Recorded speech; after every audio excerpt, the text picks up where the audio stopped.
SAP और TV9 network के initiative mentors of global Bharat के इस एपिसोड में हम आपको ऐसे सफल कारोबारियों से मिलवा रहे हैं जो अपनी इनोवेटिव सोच से आज कारोबार जगत में बुलंदियों पर हैं। आप भी इनसे सक्सेस मंत्र लेकर कामयाबी की नई गाथा लिख सकते हैं। तो चलिए मिलते हैं आज के पहले कामयाब उद्यमी से।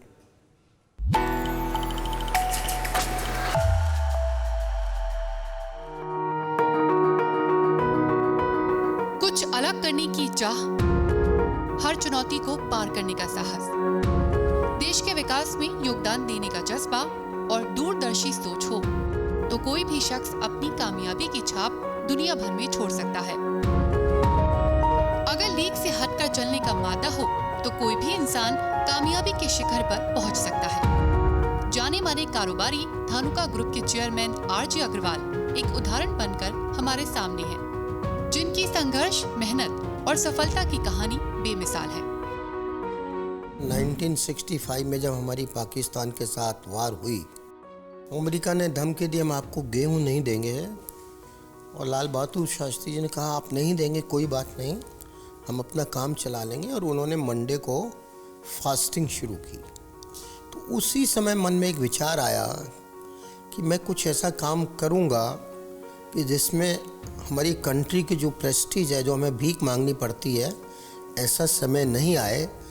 तो उस समय ये विचार आया, और उसके बाद मैंने Shri Ram college of commerce से दिल्ली से 1968 में ग्रेजुएशन की, और उसके बाद मैंने 1 साल तक कपड़े में काम किया, और उसके बाद मैंने फर्टिलाइज़र से अपना मार्केटिंग सेल से शुरू किया, क्योंकि उस टाइम फर्टिलाइज़र्स के देश में शुरुआत ही हुई थी। आप भी इन्हें अपना मेंटर बनाकर बिजनेस की दुनिया में आगे बढ़ सकते हैं। लेकिन सबसे पहले ये जानना जरूरी है कि कैसे आरजे अग्रवाल ने एक छोटी सी शुरुआत को अपनी इनोवेटिव सोच से बड़ी टर्नओवर वाली कंपनी में बदल दिया। फर्टिलाइज़र का सबसे ज़्यादा पहले इस्तेमाल साउथ में शुरू हुआ, ख़ासतौर से आंध्रा के किसानों ने, क्योंकि वहाँ धान होता था, और धान की पैदावार एकदम से फर्टिलाइज़र डालने के बाद काफ़ी बढ़ रही थी। हमने फर्टिलाइज़र के साथ फिर पेस्टिसाइड्स की डिमांड शुरू हुई साउथ से। पेस्टिसाइड भी उस समय नॉर्थ में यूज़ नहीं होता था, तो हमने नॉर्थ इंडिया की कंपनीज़ का पेस्टिसाइड साउथ इंडिया में बेचना शुरू किया, और 74 में हमने हैदराबाद में अपना ऑफिस भी खोला। 74 से 80 तक हम पेस्टिसाइड्स दूसरी कंपनियों के लिए बेचते रहे। उस समय गुड़गांव में एक unit northern minerals private limited, जो 1960 में एस्टेब्लिश हुई थी, 1980 में हमने वो यूनिट टेक ओवर की, आसपास की ज़मीनें ली, और हम धीरे धीरे करके अपने व्यापार को एक्सपेंड करते चले गए, और हर साल कुछ न कुछ नए प्रोडक्ट अपनी प्रोडक्शन रेंज में और मार्केटिंग में जोड़ते गए। और धीरे धीरे, क्योंकि मुझे एक्सपीरियंस था 10-12 साल का और कंपनियों के लिए मार्केट करने का, तो मेरे प्रोडक्ट्स को मैंने बहुत जल्दी मार्केट में एस्टेब्लिश कर लिया। आज से करीब 4 दशक पहले साल 1980 में आरजे अग्रवाल के पिता चिरंजी लाल धानुका ने इस कंपनी की नींव रखी। बिजनेस को आगे बढ़ाने का जिम्मा उठाया चिरंजी लाल के सबसे बड़े बेटे आरजे अग्रवाल ने। इसके बाद कंपनी ने कामयाबी की राह पर कभी पीछे मुड़कर नहीं देखा। आरजे अग्रवाल की अथक मेहनत और कभी न हार मानने वाले जज्बे की बदौलत आज कंपनी दुनिया की बेस्ट एग्रोकेमिकल कंपनियों की लिस्ट में शुमार है। बिजनेस में ऐसे बहुत से क्षण आते हैं जब इंसान डिसीजन नहीं ले पाता कि मैं क्या करूं, क्या नहीं करूं। तो उस समय मेंटर जो होते हैं वो आपको एक सही रास्ता दिखाते हैं कि ऐसे में आपके लिए क्या करना ज़्यादा उचित होगा, और उनके एक्सपीरियंस के ऊपर जो उनकी गाइडेंस है वो बहुत मैटर करती है। तो आज फादर ने बचपन से जब हम जाते थे, और उसके बाद हर संडे को पूछते थे, फिर गाइड करते थे। इसी तरह जो मेरे बैंक के फ्रेंड थे सक्सेना साहब, वो भी रेगुलर बेसिस पर हमारी मीटिंग होती थी, और बिजनेस में भी वो मुझको गाइड करते रहे। तो धीरे धीरे हमारी बिजनेस की ग्रोथ होती चली गई। तो ये सब चीज़ें हमने उनसे सीखी। हमको ये नहीं पता था कि बैंक को पहले कैसे प्रपोजल बना के देना है। वो सब चीज़ें उन्होंने हमको सिखाई कि आपके क्या पॉजिटिव पॉइंट्स हैं, कैसे आपको उनको हाईलाइट करना है, कैसे प्रेजेंट करना है, बिजनेस में कैसे कस्टमर को आपने कॉन्फिडेंस विन करना है। तो ये सब चीज़ें हमने धीरे धीरे एज ए मेंटर, जो मैंने कहा मेरे फादर थे, या उनका नाम श्री चिरंजी लाल धानुका था, या JN सक्सेना, मेरे लाइफ में ये 2 मेंटर रहे जिनसे मैंने प्रैक्टिकली सीखा। और जब भी कोई डिफ़िकल्टी हुई तो मैंने डिसीजन लेने से पहले उनसे सलाह करी और उन्होंने मुझे सही रास्ता दिखाया कि ऐसे समय में मुझको क्या करना चाहिए। धानुका एग्रीटेक लिमिटेड भारत की लीडिंग एग्री केमिकल कंपनियों में से एक है।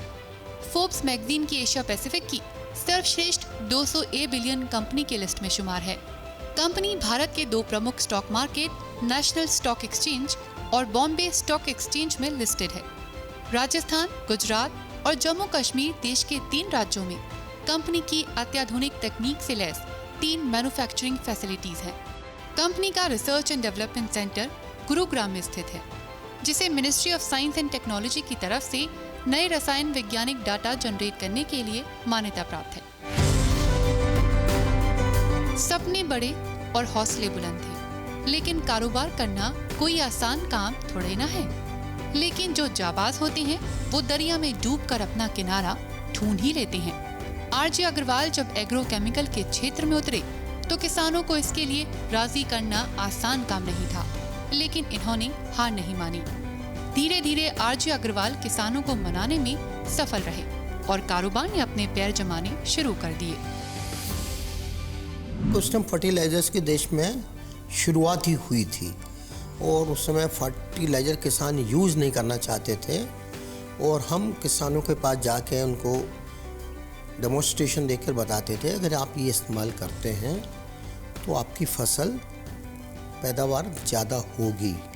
तो धीरे धीरे किसानों को उसका फ़ायदा समझ आया। तो हमारा फिर पहली हरित क्रांति की शुरुआत हुई देश में। आज बिजनेस में वही एंटरप्रेन्योर कामयाब हो पाते हैं जिनको सेल्फ कॉन्फिडेंस होता है, आत्मविश्वास होता है। आत्मविश्वास के बिना और मेहनत, किसी भी व्यापार को या इंडस्ट्री को कामयाब बनाने के लिए आपको कड़ी मेहनत करनी पड़ती है। पहला पैसा कमाना बहुत मुश्किल होता है। एक दफ़ा पैसा कमा लें तो फिर आपको 100 लोग आपको पैसा देने के लिए आ जाते हैं। पहले हम बैंकों के चक्कर लगाते थे पैसे के लिए, आज बैंक वाले हमारे चक्कर लगाते हैं।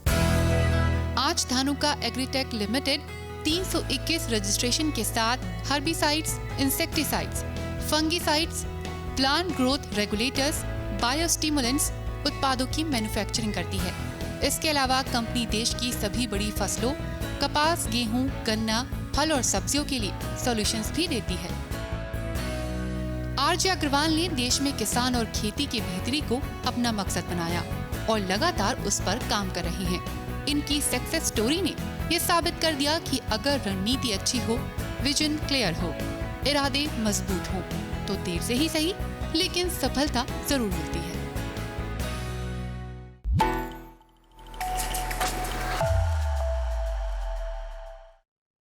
तो देखा आपने RJ अग्रवाल ने कैसे अपनी इनोवेटिव सोच और मेहनत से एक छोटे से आइडिया को बड़ी टर्नओवर वाली कंपनी में बदल दिया। अब वक्त हो गया है एक ब्रेक का। ब्रेक के बाद आपको एक और ऐसे ही कामयाब शख्सियत से मिलवाएंगे जिसने दूसरों की जिंदगियों को रोशन करने का बीड़ा उठाया है। आपको मिलवाते हैं हमारे अगले सफल कारोबारी से।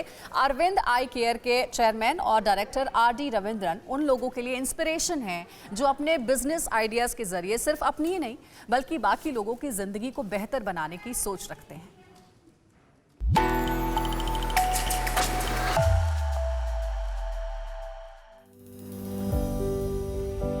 आंखों से कीमती कोई रत्न नहीं है और किसी की आंखों को रोशनी देना इससे बड़ा कोई दान नहीं है।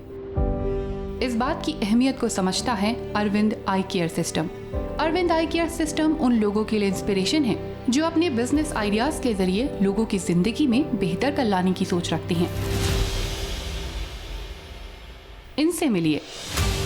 ये है अरविंद आई केयर सिस्टम के चेयरमैन और डायरेक्टर आर.डी. रविंद्रन। आज हम आपको इनके सफर से रूबरू करवाएंगे, जो मेंटोर्स ऑफ ग्लोबल भारत बनने की हर कसौटी पर खड़े हैं। Aravind Eye Hospital is a community-based organization. Okay, so we want to make sure that everybody in the society gets eye care. So that we know that we cannot do it alone. We may have the equipment, instruments, we may have the best of the doctors, and to deliver the care. As a community organization, we have a very strong community network. We have worked with close to 1,000 such organizations across Tamil Nadu, Pondicherry, and in the district of Chittoor. And this 1,000 means, that each of that organization will have about 80 to 100 people. So these are all the people who connect us with the people in the community, and that is one of the prime reasons why we are able to operate and give sight to more than 500,000 people in a year. बात जब आंखों की आती है तो ये हमारे शरीर का सबसे अहम और नाजुक अंग है।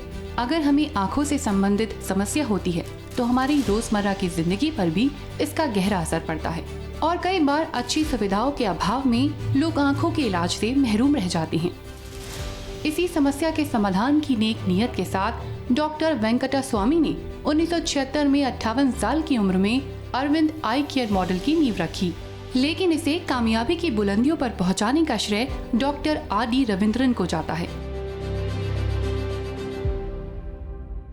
Aravind is known for the high volume of our work we do, and we are also known for the low cost at which we provide our services. And we are also, because of all the publications in the recent times, and the people who come here for training, we are also known for the quality. So the quality of Aravind today is comparable to any other institution across the world. So if you take the infection rate in Aravind, especially in cataract surgery, it's about 2 per 10,000 cataract surgeries. Whereas the benchmark maybe across the other developed countries like America and Western Europe, it may be around 4 to 5 or 6 per 10,000. So in a way, we have a very low infection rate. Our complication rates are also less than 1.5%, which is much lower than many other comparable systems. 11 बेडों के साथ शुरू हुआ Arvind eye care system आज RD. Ravindran की leadership में भारत का ही नहीं बल्कि दुनिया भर में सबसे ज्यादा आई सर्जरीज करने वाला अस्पताल बन गया है। साल 1987 में आर.डी. रविंद्रन ने अपनी प्रैक्टिस डॉक्टर वेंकटा स्वामी के मार्गदर्शन में शुरू की। धीरे धीरे अपने काम में महारत हासिल करते गए, और जब अरविंद आई केयर सिस्टम की नींव रखी गई तो डॉक्टर आर.डी. रविंद्रन ने चीफ मेडिकल ऑफिसर की जिम्मेदारी संभाली। 23 सालों तक अरविंद आई केयर सिस्टम को सीएमओ के तौर पर अपनी सेवाएं देने के बाद साल 2010 में डॉक्टर रविंद्रन को चेयरमैन के तौर पर लीड करने की जिम्मेदारी मिली। इस जिम्मेदारी को डॉक्टर रविंद्रन ने बखूबी निभाते हुए अरविंद आई केयर सिस्टम का नाम देश के ही नहीं दुनिया के बेस्ट आई केयर सेंटर्स के लिस्ट में दर्ज करवाया। My father was an electrical engineer in the government of Tamil Nadu. So we have been moving every 3 years, 4 years. So I joined Aravind in the year 1982 as a postgraduate. After I finished my residency, post-graduation, then subsequently the third hospital, after this Madurai and Theni, the third hospital was started in a place called Tirunelveli. It was a much larger hospital. So I spent about 9-10 years there. Then from there, when the hospital was constructed in Coimbatore, I moved there, lived there for about 6 years. And then subsequently a hospital was built in Pondicherry, so I lived there for about 7-8 years. And then when I became a chairman, I had to move back to Madurai in the year 2010 and last 11 years here. India today accounts for nearly 1/3 of all blindness. And we are going to, if we have to make all these people become better, and if you want to provide a good quality of life for the 130 crore population, which is still increasing, we will be the users of the most of the technology related to eye care. I think today a lot of this the technology and knowledge originates from the West. I think we would like to see how do we also get involved in basic science research, how do we get involved in technology, and basically how do we make a transition, keeping all the other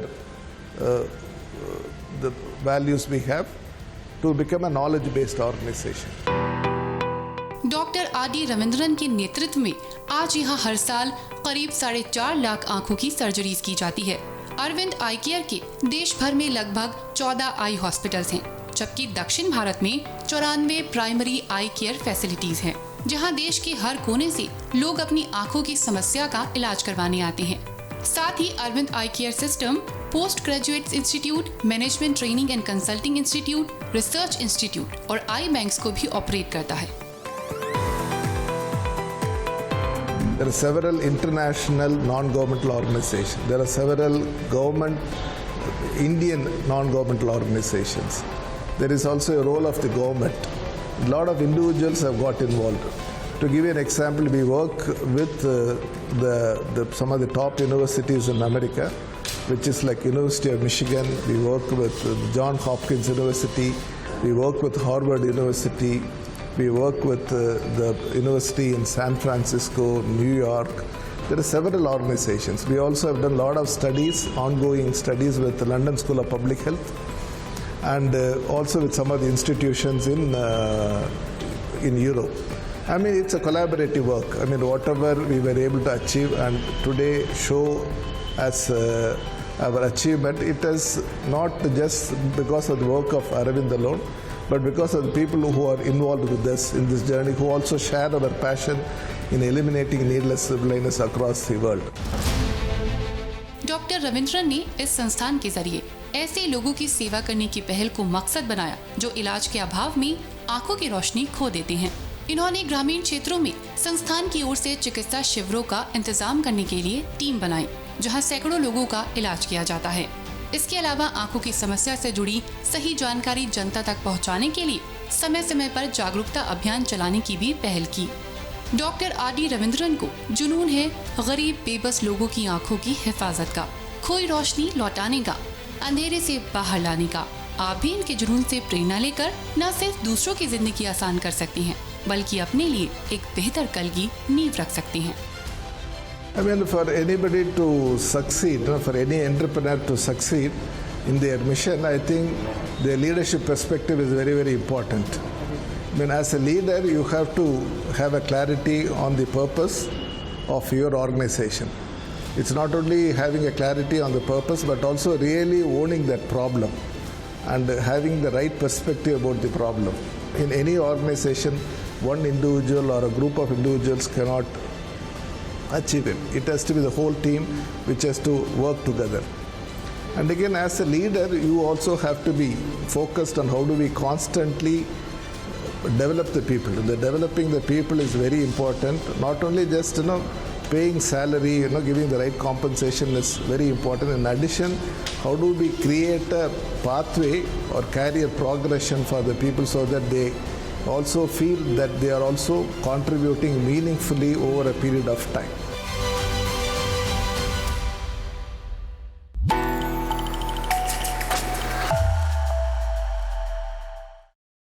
परवाह देश की, सोमवार से शुक्रवार रात 10 बजे TV9 Bharatvarsh पर।